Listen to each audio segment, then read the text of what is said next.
Welcome back. இது உங்கள் திரைசை channel. Rajinikanth அவர்களோட அடுத்த படம் அதிகாரப்பூர்வ அறிவிப்பு வெளிவந்துள்ளனர். இப்படத்தை ராஜ்கமல் ஃபிலிம்ஸ் தயாரிக்கின்றனர். பல இயக்குநர்கள் ரஜினி 173வது படத்தை இயக்க பேச்சுவார்த்தை மற்றும் அறிவிப்பு வந்துள்ளனர்.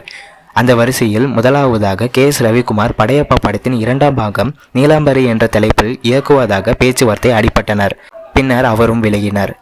இரண்டாவதாக சுந்தர் சி ரஜினி 173வது படத்தை இயக்குவதாக அதிகாரப்பூர்வ அறிவிப்பு வெளிவந்தனர். பின்னர் அதிகாரப்பூர்வமாக வெளியேறினார் சுந்தர் சி. மூன்றாவதாக சிபி சக்கரவர்த்தி இயக்குவதாக அறிவிப்பு வந்துள்ளனர். மேலும் ப்ரோமோ வீடியோ ஒன்று வெளியிட்டுள்ளனர் படக்குழு. சில கதையில் மாற்றங்கள் தேவைப்பட்டதால் அவரும் விலகினார். தற்போது நான்காவதாக அஸ்வன் மாரிமுத்து அவர்கள் இப்படத்தை இயக்குவதாக நேற்று பிரஸ் மீட்டில் ராஜ்கமல் ஃபிலிம்ஸ் இன்டர்நேஷனல் தயாரிப்பில் தர்மன் என்ற தலைப்பில் இப்படம் உருவாக இன்று முதல் படப்பிடிப்பு தொடங்கியுள்ளனர். இப்படத்திற்கு அனிருத் அவர்கள் இசையமைக்கின்றனர். இப்படத்தின் முதல் கட்ட படப்பிடிப்பு பூந்தமல்லி ஸ்டுடியோவில் இன்று முதல் நடைபெறுவதாக அறிவிப்பு வந்துள்ளனர். மேலும் சினிமா அப்டேட்டுகளை தெரிந்து கொள்ள திரைசை சேனலை ஆதரவு தெரிவிக்குமாறு கேட்டுக்கொள்கிறேன். நன்றி, வணக்கம்.